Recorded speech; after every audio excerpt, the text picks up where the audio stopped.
O delegado Rivaldo Barbosa, réu em ação penal pelo suposto envolvimento no assassinato de Marielle Franco, enviou outro recado manuscrito aos ministros do STF, em que nega conhecer os irmãos Brazão e outros acusados do crime.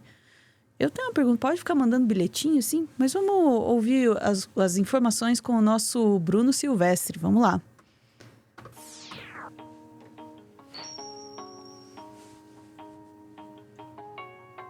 Boa tarde, doutor Bruno Silvestre, nosso maravilhoso advogado de plantão. E aí, Bruno, como é que é esse negócio? O cara fica passando bilhetinho? O que é isso? É escola, quinta série? Pois é, né? É uma situação, inclusive, inusitada, né? Em que um delegado preso manda bilhete para um ministro.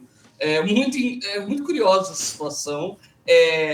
Antes mesmo da gente ler a matéria, eu vou explicar para vocês que, curiosamente, faz sentido. Porque o que acontece? Quando você está preso, você, obviamente, você tem os meios de se comunicar com a justiça, que é pelo meio do seu advogado.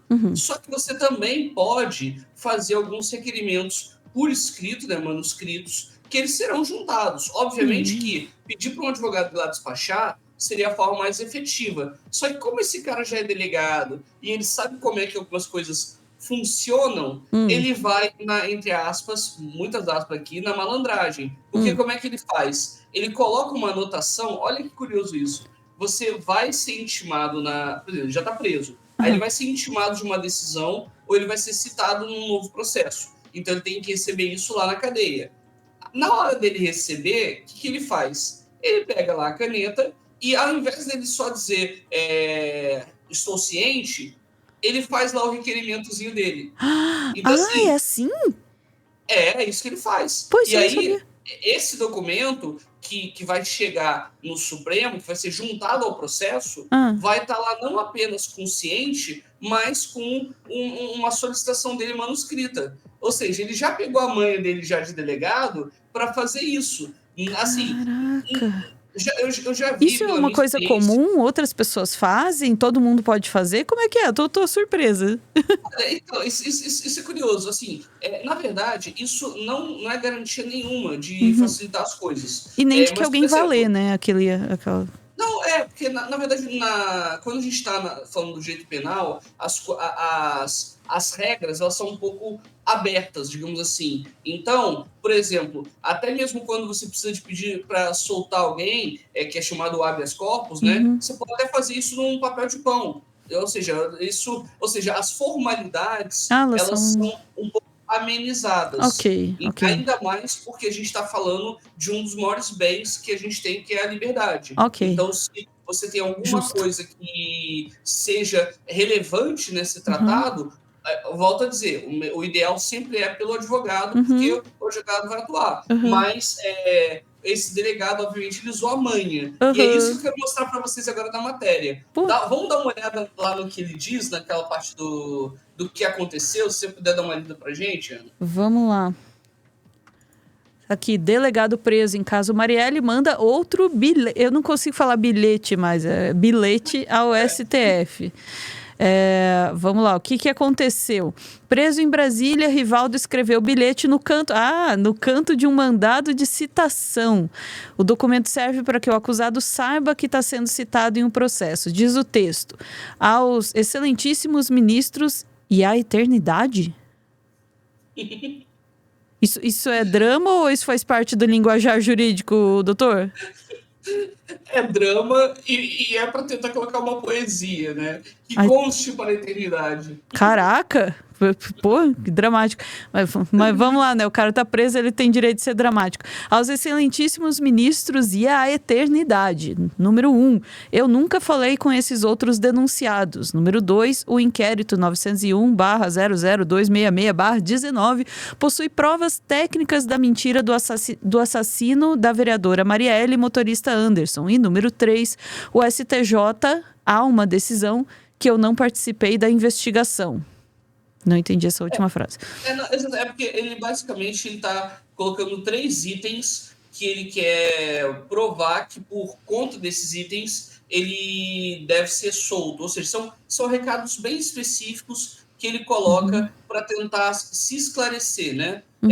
Aí, se a gente for baixar, e isso que eu quero mostrar, é o bilhete dele, né? O Vamos bilhete, falar bilhete, tem imagem do bilhete. Aí tem a imagem do bilhete, ó. Olha lá. Tá vendo? Você vê que tem aí o urgente, né? Urgente é justamente a citação dele. E aí, essas são as mensagens que eles colocaram. Urgente, tá. Que ele colocou aí. Você vê que, ou seja, essa estratégia, inclusive, ele usou de forma correta, acreditem ou não, ele usou de forma correta, e quem passar por uma situação dessa e quiser fazer o mesmo, pode fazer, porque isso não é ilegal. Ou seja, você querer se manifestar, você tem esse direito. Inclusive, aí tem uma coisa que ele fez e que isso realmente deu certo, porque ele pediu em um outro bilhete, no primeiro bilhete, para ele ser ouvido pela Polícia Federal. E, posteriormente, ele foi ouvido realmente.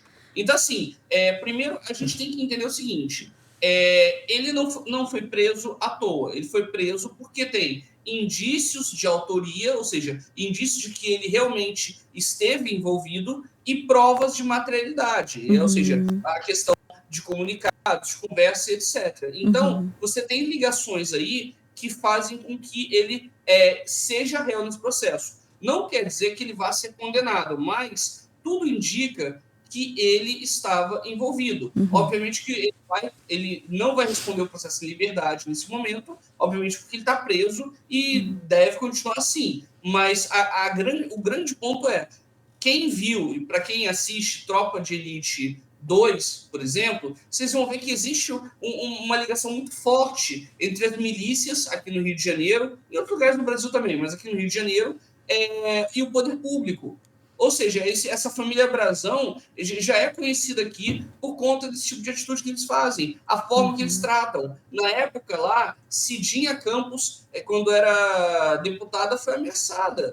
Então, assim, esse tipo de operação, ela acontece a cada momento. E aí, o que a gente tem aqui para falar, né? Você vê que quem conhece a lei acaba, entre aspas, usando ela em seu benefício. Então, o que é engraçado aqui é muito curioso você ver um preso mandando um bilhete para o Supremo. Isso não é incomum, tá? Não é incomum. Mas é engraçado que, na verdade, o próprio delegado está usando esse mecanismo, sendo que ele mesmo sabe que dá para usar o advogado. Mas, de toda forma, ele assim, no Brasil também tem essa curiosidade, né? Às vezes as pessoas que estão em um determinado nível de poder, elas se acham inalcançáveis. E quando elas são alcançadas, muita coisa muda, muita coisa remexe, sabe? E tem argumentos que eles começam a vir, obviamente de forma um pouco maquiada, mas que é basicamente, não, porque eu não posso ser preso porque eu sou branco, ou porque eu sou isso, o outro, ou seja, então existem vários argumentos que são jogados, né, que não tem relação com o processo, tem relação com uma questão de castas, né, e que na verdade é mais um absurdo. Então, assim, o que eu acho de interessante para a gente extrair desse processo sim, você pode mandar um bilhete para o Supremo, se você quiser, e 2, é muito bom ver que o processo de condenação dos assassinos da Marielle e do Anderson, que esse processo está andando e que as pessoas efetivamente vão ser punidas. Então, a época da devida punição no devido processo legal está chegando, está andando, e isso é muito positivo. Muito bom, Bruno. Eu aprendi um negócio muito importante aí, muito legal hoje. Pô, comecei esse vídeo pensando, o cara tá tendo privilégios. A gente já tinha visto, né? O cara mandou bilhete e tal, e eu não tinha entendido. Eu falei, o cara pode ficar mandando bilhetinho assim pro ministro do Supremo e tal. Já tava aqui com sangue fervendo, pensando, o cara tem algum privilégio aí, estão deixando o cara ter mais do que os outros presos. E agora eu descobri que é um expediente que não é ilegal, que outras pessoas usam e podem usar. Mas também fica essa reflexão, né? Muitas vezes aqueles que conhecem os meandros aí da lei sabem os caminhos que as pessoas comuns não sabem, né? E aí também gera o questionamento, que não é a ilegalidade do bilhete em si, mas pensar quais são os privilégios e se a justiça de fato está sendo a mesma para todo mundo, né?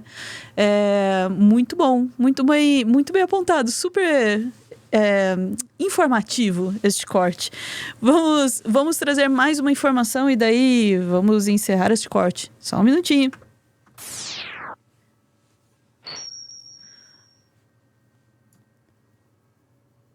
Você tem um minutinho para ouvir a palavra da TV Cringe? Eu vim aqui para falar do nosso canal número 2 aqui no YouTube, a TV Cringe. Um canal que traz um pouquinho do meteoro do passado, falando de usando vídeo ensaios e ciência, cultura, falando um pouquinho dessas áreas que a gente não tem, às vezes, muito tempo para tratar durante o jornalismo diário, mas também trazendo um pouco do meteoro do presente, com técnicas mais novas, como reacts, enfim, e vídeos um pouco mais elaborados no nosso maravilhoso estúdio Oficina. Neste momento, gostaria de apresentá-los para o nosso canal, a @TV Cringe aqui no YouTube, convidá-los para se inscrever no nosso canal miudinho, porque é difícil começar de volta aqui nessa terra seca, árida, como o YouTube, tá? Precisamos muito do seu apoio e fica o convite aí. Hoje à noite, 9 horas, estreia um vídeo e eu já vou contar para vocês... Opa, entrou o Bruno. Socorro, Bruno. Já vou contar para vocês sobre o que é este vídeo. É sobre ser bonzinho. A descrição é a seguinte: bonzinho só se ferra? Saiba o que diz a ciência. Ser bondoso compensa? Que incentivos factuais e materiais esse mundo nos dá para sermos legais uns com os outros? Hoje a gente vai atrás das respostas e a matemática vai nos ajudar bastante. O que será que tem nesse vídeo, hein? Não sei, só às 9 horas da noite você vai poder saber lá na TV Cringe. Beijo, gente, chat, a gente volta em instantes.